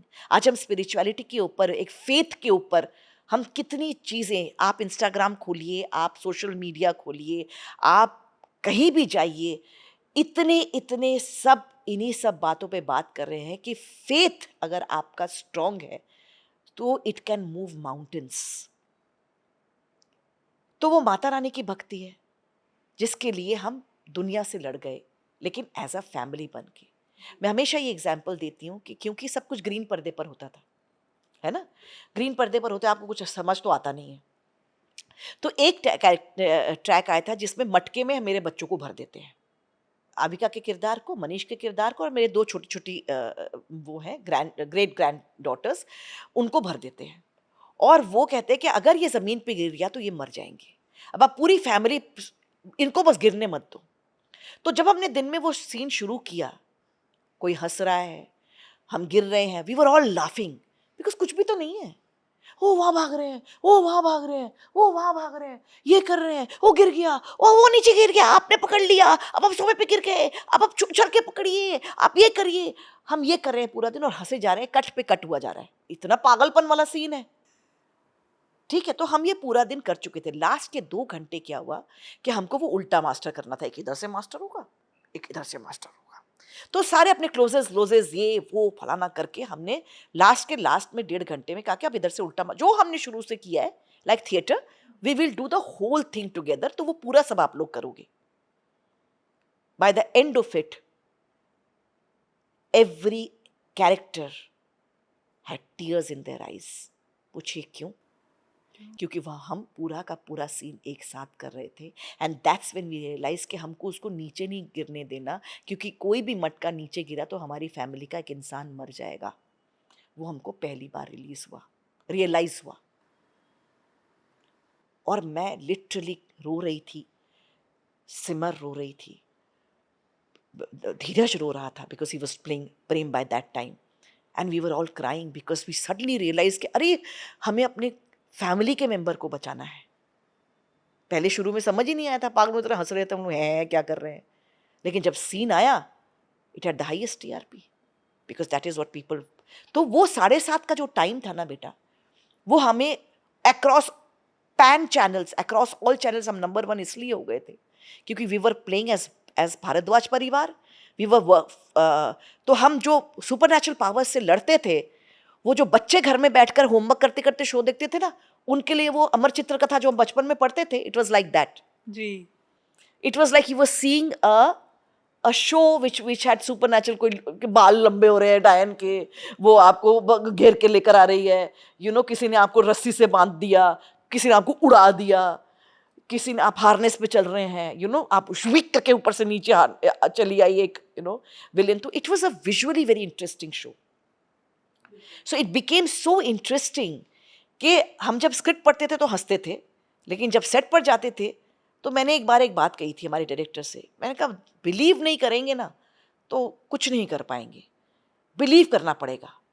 और हमारे डायरेक्टर ने, वो पवन साहू जी ने वो बात माइक पे कही कि बिलीव करके करोगे तो मजा आएगा, नहीं तो फिर कोई मतलब नहीं है इसका करने का. That was the beginning. उसके बाद तो बेटा मक्खी की बात कर रहे हो, लोग आज हर कोई मुझे कहता है अच्छा वो शो में है. एक तो मुझे वो उसके लिए कहते हैं, और दूसरा कहता है वो शो में ना जिसमें सिमर मक्खी बन गई थी. बेटा मक्खी तो बड़ी दूर की बात है, उसके बाद तो मोंगूज हो या क्या बोलते हैं, रैट हुआ, बैल हुआ, है ना, क्या क्या नहीं आ गया. जी. जुएं आ गई. जो हाँ, दंगल के एक शो में जुएं आ गई थी ना, तो वो क्या बोलते हैं, वो जुएं आ गई. तो आप मक्खी तो बड़ी दूर की बात है. मक्खी वाज अ फिल्म, मक्खी फिल्म बनी थी, और ऑफ वो कोर्स. बहुत हाँ बेहतरीन फिल्म बनी जी, थी. बिल्कुल. राजा मौली सर की फिल्म है, ठीक है, बहुत ही प्यारी फिल्म थी. जी. मेरे से उससे इंस्पायर्ड होकर हमारे शो शो में शायद लिया गया आई था थिंक वो. इंटरनेट पे वो कंपैरिजन भी चलने लगा था, सिमर हाँ, बीइंग मक्खी ज्यादा करेक्ट अच्छे से करेक्ट, प्ले हाँ. हो जाता. और लेकिन वो करने में बहुत मजा आया, मुझे बहुत मजा आया, क्योंकि जी. सिमर उसमें रोती थी मेरे हाथ में बैठकर, और क्या बोलते हैं, मेरे प्रणाम करती थी मुझे, तो मुझे वो फील करना पड़ता था कि अच्छा, एवरीथिंग वाज लाइक वीएफएक्स. लेकिन बट इफ यू, वही मानो तो भगवान, नहीं तो पत्थर. तो इसीलिए मानो तो है वो कहानी, और नहीं मानो तो कुछ भी नहीं है. जी, बिल्कुल. मानो तो गंगा माँ, ना तो बहता पानी. पानी. बिल्कुल. मैम वहीं पे टीवी, जब भी मैं एक्टर से बात करती हूँ, वो काफ़ी एक शिकायत बताते हैं मुझे कि पेमेंट का काफ़ी ज़्यादा डिले होने लगता है, कि एक्टर्स कई बार मेहनत करते रहते हैं बट उनको पेमेंट नहीं दी जाती है, और पेमेंट के लिए कई बार उन्हें इतनी ज़्यादा लड़ाइयाँ करनी पड़ती हैं, और उसके बाद भी उन्हें कट के पेमेंट मिलता है. क्या पेमेंट के इश्यूज आपको कभी फेस करने पड़े इतनी लंबी जर्नी में? मैं तो ऐसे प्रोड्यूसर के साथ काम ही नहीं करती जो पेमेंट्स में तकलीफ दे. I have always worked and seen to it that I work. पता नहीं ये बोलती ही उल्टा हो गया. अगला शो जो किया मैंने वो ऐसे स्ट्रेंज प्रोड्यूसर के साथ किया जो पैसे ही ना देते हो. लेकिन आज तक इन माई 30 years there has been maybe a one producer, मैं नाम नहीं लूँगी उनका, जिन्होंने पायलट करके मुझे पैसे नहीं दिए और 4 एपिसोड करा के मुझे पैसे नहीं दिए. But that is the only instance in 30 years of my career कि मुझे पैसे ना मिले हों या कट के पैसे मिले हों. Till date I have got my full payment. लेकिन हाँ, ये बड़ा अजीब सा लगता है कि आप आज शूट कर रहे हैं, आप सपोज सितंबर में शूट कर रहे हैं, तो आपका पहला चेक आएगा जनवरी में. सो इट इज़ लाइक, बोलते हैं 90 डेज का क्रेडिट, पर जब तक आप शूट शुरू करना शुरू करते हैं उसके 1 महीने के बाद वो ऑन एयर जाता है, उसके 3 महीने के बाद आपका पहला चेक आता है. तो it actually is 120 to 150 days of credit. 1.5 साल, आधा मतलब 6 महीना एक्टर जो है, चलो हमने तो तब किया था जब तुरंत पेमेंट 45 डेज में पेमेंट मिल जाती थी, तो हमने जमा कर लिया, हमारा चल जाता है. आई ऑलवेज डोंट अंडरस्टैंड कि ये जो नए बच्चे जिनके पहला शो है, जिनको अभी चेक्स मिलेंगे, वो कैसे अपना घर चलाते हैं वो 6 महीने, from the beginning of the show till the 6 months when they get their first cheque. इसीलिए वो हमेशा डरे हुए रहते हैं कि छठे महीने में तो आ जाएगा ना, इस महीने तो आ जाएगा ना. तो मैं ये देखती हूँ जब पहला चेक आना होता है, एवरीबडी, उनके ना एनर्जी हिली होती है, क्योंकि उन्होंने अपने सारे खर्चे, अपने घर का किराया, अपना खाना, अपना मेड का, अपना इसका उसका फलाना ढिमकाना, वो सब उन्हीं 6 महीनों पर आपको उन्होंने बेस किया होता है बिल्कुल. कि पहला चेक मेरा फलाने टाइम पर आएगा. वो जब ऊपर नीचे हो जाता है ना, तो आपका बड़ा दिमाग खराब होता है, क्योंकि एक तो आपको 6 months के बाद पेमेंट मिल रही है पहली, और ऊपर से उसमें भी डिले कर रहे हैं, आपको मांगना पड़ रहा है. क्यों मांगना पड़ रहा है? आपने जो डेट फिक्स की है उस पर दो ना, है ना. सो मेरे साथ ऐसा कभी नहीं हुआ कि किसी ने मेरे पैसे काटे हों या मेरे पैसे नहीं दिए हों. ये एक ही प्रोड्यूसर ने किया ऐसा मेरे साथ इन माई 30 years ऑफ करियर. वो भी क्योंकि फुल ऑन शो नहीं था, पायलट था, तो मुझे लगा भाई पायलट आपने बनाया है, आपको चैनल से पैसे नहीं मिले हैं, आपको चैनल से पैसे नहीं मिले हैं, तो वो मेरी गलती नहीं है ना. मैंने तो अपने 4 एपिसोड का काम, 1 एपिसोड का पायलट भी नहीं है, 4 एपिसोड का पायलट है. तो I have given my 4, 5, 6 days to you, why are you not giving me the money? But then मैंने 1-2 बार कोशिश की, 1 महीने बाद फिर कोशिश की, 1 महीने बाद फिर कोशिश की. फिर जब आपके दूसरे चेक्स आने शुरू हो जाते हैं, फिर आपको इतना बुरा नहीं लगता. क्योंकि आपके आपके खर्चे चल रहे चल हैं। रहे हैं पर जी। बहुतों के नहीं चलते बेटा, और क्यों आप किसी का पैसा मारोगे? और मुझे बहुत कष्ट होता है उनसे जो कहते हैं कि अब आप थोड़ा ना मांडोली कर लेते हैं, बिल्कुल। है ना? मांडोली, ये मैंने मुंबई में आकर शब्द सीखा है, मांडोली कर लेते हैं, 20% कट लेकर कर लीजिए। क्यों? आपने इतने पैसे किए थे ना। याद रखिए कि हर किसी का ना अलग-अलग काम होता है। हम वो लोग नहीं हैं जो आईपीआर राइट्स लेते हैं, या आईपीआर में हमारा कोई भी लेना-देना होता है। तो जब प्रोड्यूसर पैसा बनाते हैं, तो हमें तो नहीं देते ना उसका हिस्सा। तो जब लॉस होता है तो उस हिस्से में हम क्यों भागीदार हैं? आपने तो हमें एज़ एन एक्टर हायर किया है कि भाई आपको महीना खत्म होने पर या फिर जितने भी दिन आपके बने हैं, पर डे हिसाब से आपको इतने पैसे मिलेंगे। तो आपको हमें हमारा पैसा दे देना चाहिए। दैट इज़ व्हाई प्रोड्यूसर का रुतबा इतना बड़ा होता है इंडस्ट्री में, क्योंकि वो टीम खड़ी करते हैं। They must have the backbone so strong that they can pay everybody who has come on the set and done their work. If you're not able to do it, then do not become a producer. मत बनो producer, किसी ने आपको कसम नहीं दी। अगर वो रखते हो रुतबा प्रोड्यूसर बनने का और दिखाते हो जब हम काम करते हैं कि I am the producer, I am the producer, I am the producer, या फिर आई एम द बॉस, तो देन जब शो खत्म हो जाता है तो फिर वो ग्रेस रखो, क्योंकि शो जब खत्म हो जाता है बेटा, चाहे वो 1 साल शो चले, चाहे 4 साल शो चले, या 2 महीना शो चले, या 4 महीना शो चले, आपको आपके पैसे वो 4 महीने 120 डेज के बाद या 150 डेज के बाद ही मिलता है। So when the show goes off air, तो अब आपको अगले दिन ये एक्टर नहीं चाहिए ना। तो फिर वो कहते हैं सॉरी जयती जी, इस बार तो पेमेंट नहीं आई। आई एम जस्ट सेइंग, मेरे साथ किसी ने ऐसा नहीं किया, पर लोगों के साथ ऐसा होता है कि वो कहते हैं कि सॉरी जयती जी, अभी पेमेंट नहीं आया है, सॉरी जयती जी, चैनल डिले कर रहा है, सॉरी जयती जी, ऐसा हो रहा है, वैसा हो रहा है। तो आपको लगता है कि अरे यार, अब मुझे मिलेगा कि नहीं मिलेगा?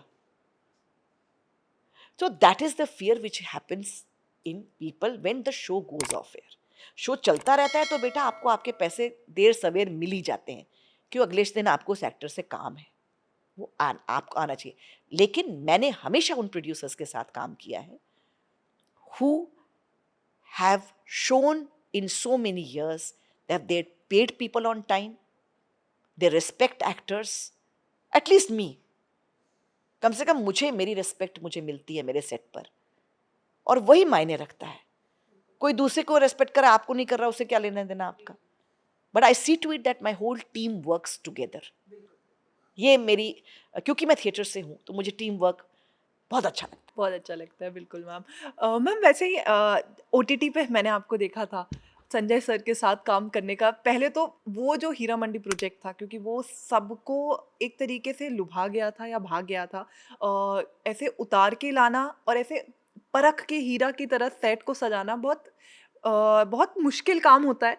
वो प्रोजेक्ट के बारे में आपको कैसे पता चला? कैसे कास्ट हुआ? क्या ऑडिशन दिया था आपने? कैसे वार्तालाप क्या हुई संजय सर के साथ? अम, ये मुझे पता चला कि 2 साल से कास्टिंग हो रही थी। जी। बड़ी पब्लिक की कास्टिंग हुई, बहुत सारे एक्टर्स की कास्टिंग हुई, फिर नहीं हुई, फिर हुई, फिर नहीं हुई। मुझे पता था कि हीरा मंडी बन रही है, पर मेरे पास कोई कॉल नहीं आया था। जबकि मैंने संजय सर के 2-3 एक्टर्स को ट्रेन किया है, मेन लीड्स को ट्रेन किया है for characterisations, but he never thought of me in the character.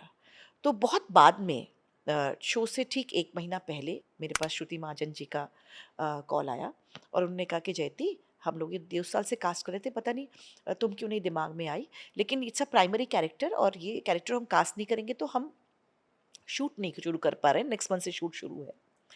और इसका मैं 2 सीन दूंगी, मुझे अभी भी नहीं पता कि सत्तो और फत्तो में आपका किस में कास्टिंग होगी। सो ये 2 सीन मैं भेज रही हूँ, पर दोनों सीन को 2 तरह से डिफरेंट एटीट्यूड से शूट करके मुझे भेजना। मैंने ये दोनों सीन, एक सत्तो बन के इन थिंकिंग के सत्तो ऐसी होगी और फत्तो ऐसी होगी करके, मैंने ये दोनों करके मैंने उनको 4 मतलब 2 एक ईच भेज दिया। And with in 2-3 days I got a call कि आप यू बीन कंसिडर्ड, एंड सबको बहुत मज़ा आया, सब लोग बहुत हंसे आपका ऑडिशन देखकर।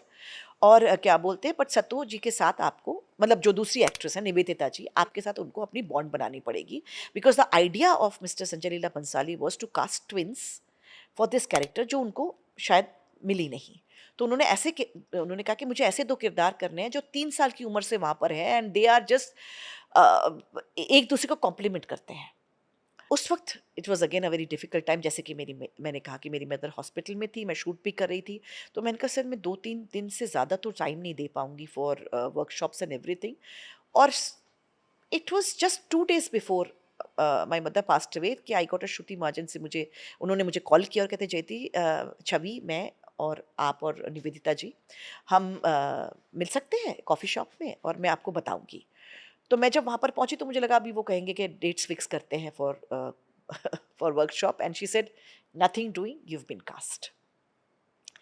So it was a wonderful, wonderful news for me. I just wanted to run to my mother in the hospital and tell her कान में कि माँ मेरी कास्टिंग हो चुकी है एंड क्या बोलते हैं एंड जब हम शूट करने गए तो मतलब पहला शॉट जो था उसी में मैं फंबल कर गई।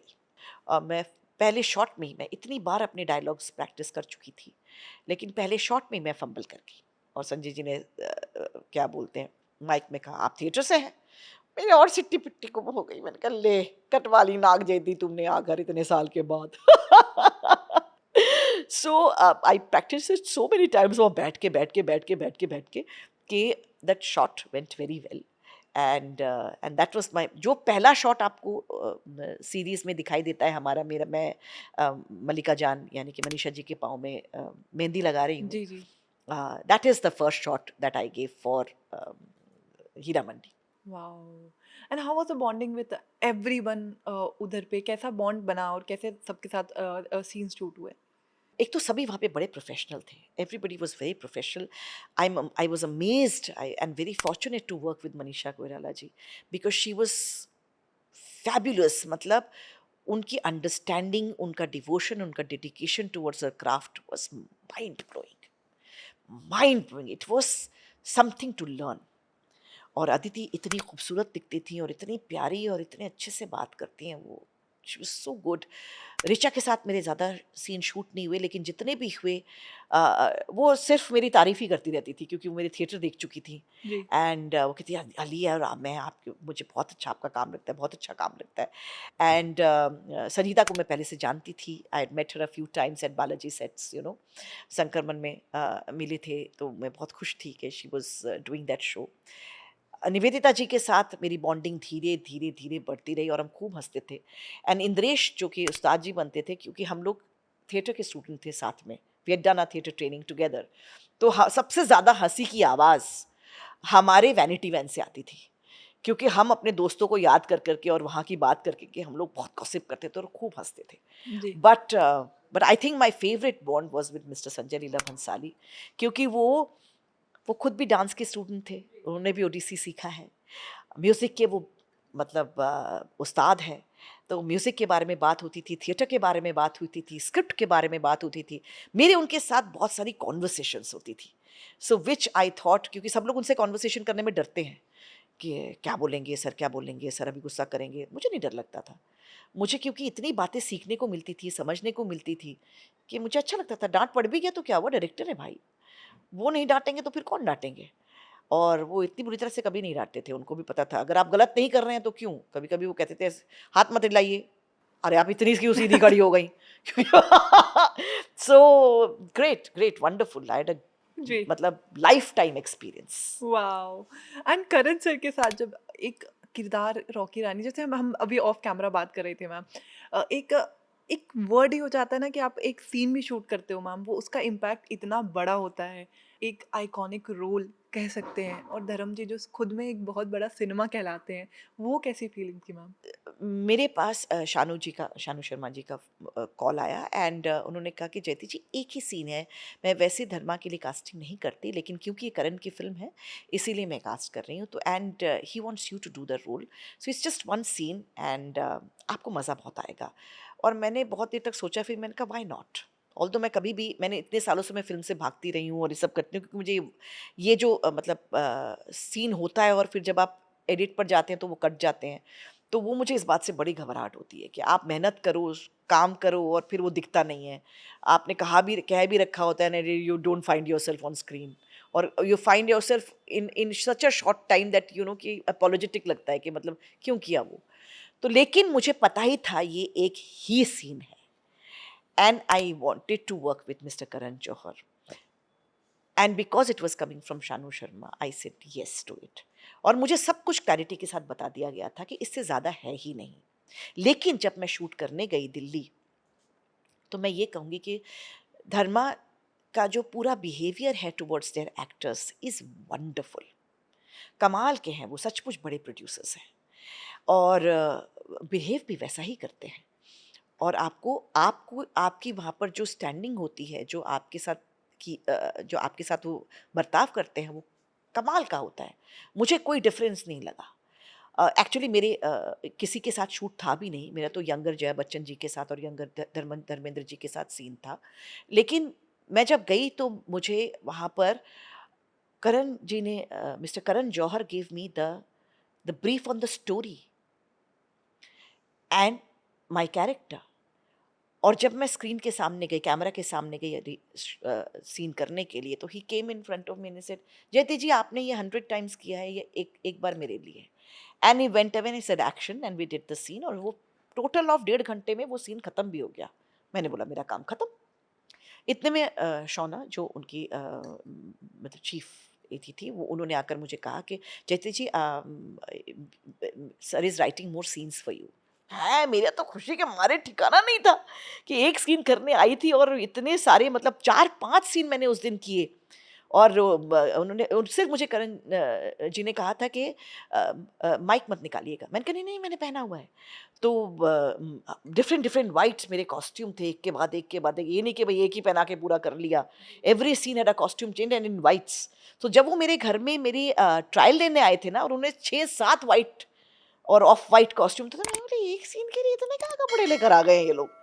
नॉट रियलाइजिंग कि मैं बड़े सारे सीन करूंगी उसमें। जी। और किया भी। उसके बाद मेरे एक्सीडेंट का सीन भी शूट हुआ, जो कि बहुत ही ग्रैंड लेवल पे शूट हुआ। और उसके बाद मेरा हॉस्पिटल का भी सीक्वेंस शूट हुआ। लेकिन शायद फिल्म अपने आप में इतनी लंबी हो चुकी थी, और जब उन्होंने जब स्क्रिप्ट लिखी थी तो वही एक सीन था, क्योंकि वो सीन जो था वो फिल्म में बेंचमार्क था कि एक मदर इन लॉ कैसी होती है, जो कि आगे बढ़कर अगली मदर इन लॉ भी वही होती है। Even somebody has to break the chain. That is also the film. What is the film about? कि क्या बोलते हैं, वो जो लड्डू की रेसिपी है वो मैं अपनी बहू को नहीं देना चाहती, और वही जया जी का कैरेक्टर आगे अपनी बहू को नहीं देना चाहता। लेकिन they break the chain and it becomes somewhere along the line, आपको वो जनरेशनल ट्रॉमा जो है ख़त्म करना है। That was what the film was about. So that is why this scene for a सास, what she does to her bahu, was very important, because that was the basis of the whole film to a certain extent. Wow!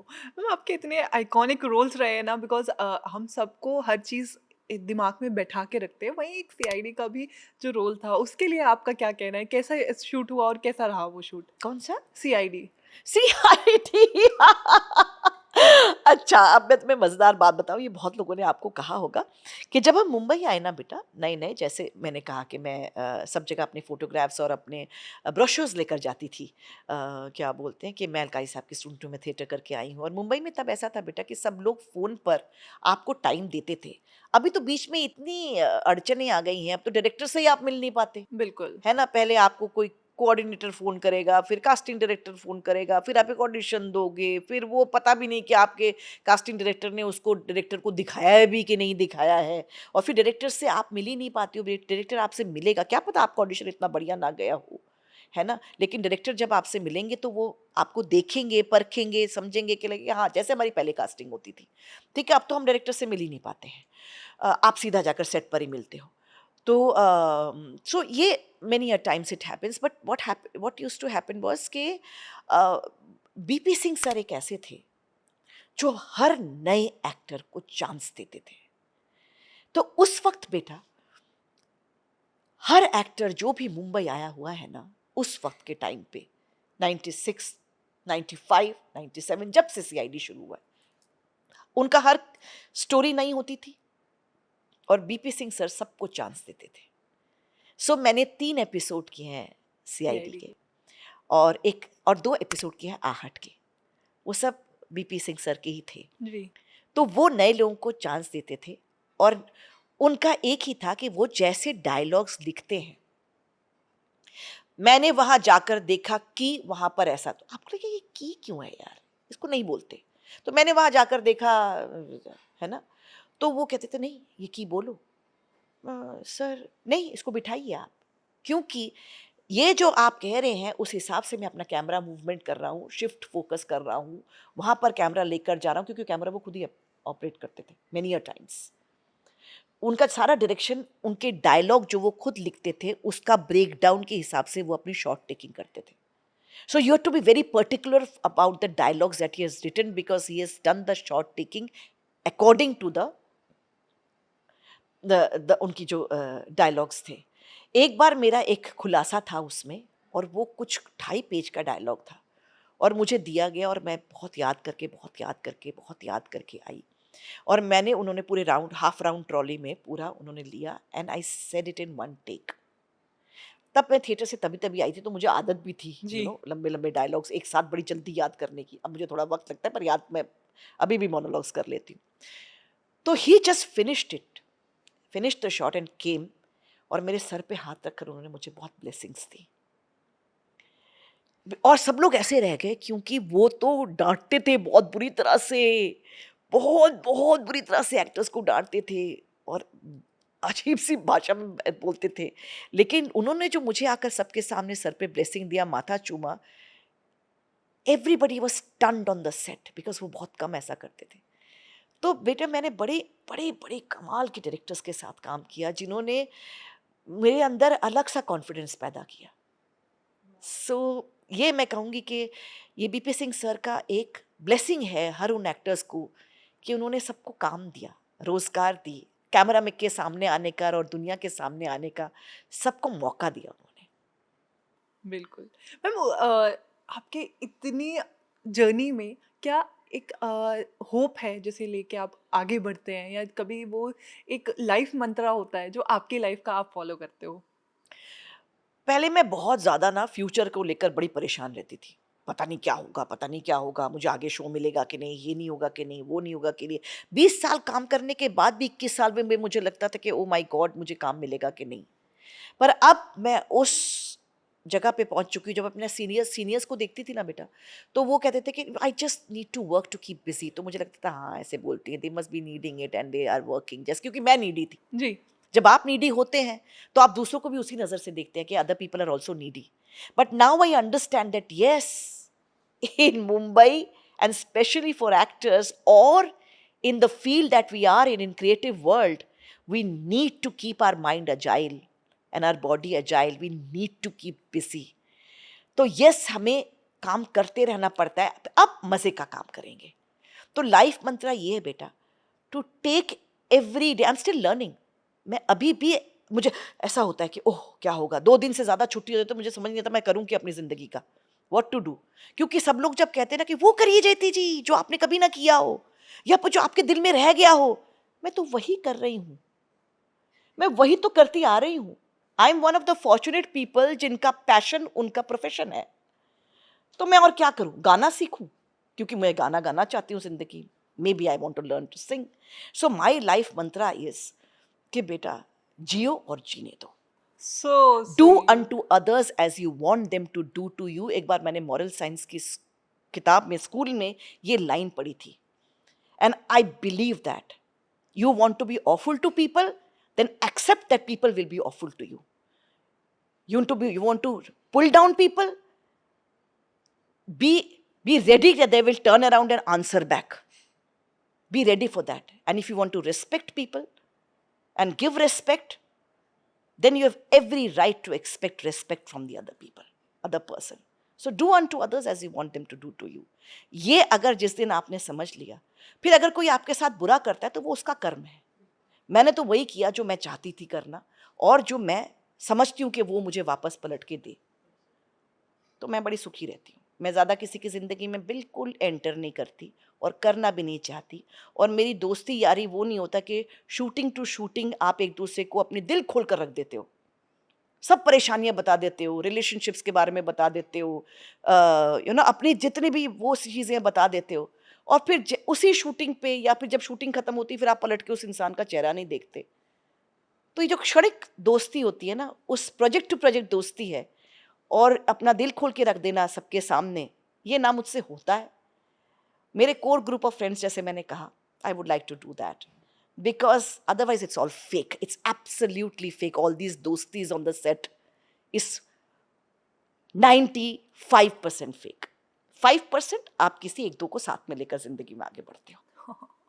So sweet. On that note ma'am, thank you so much हमें अपना समय देने के लिए।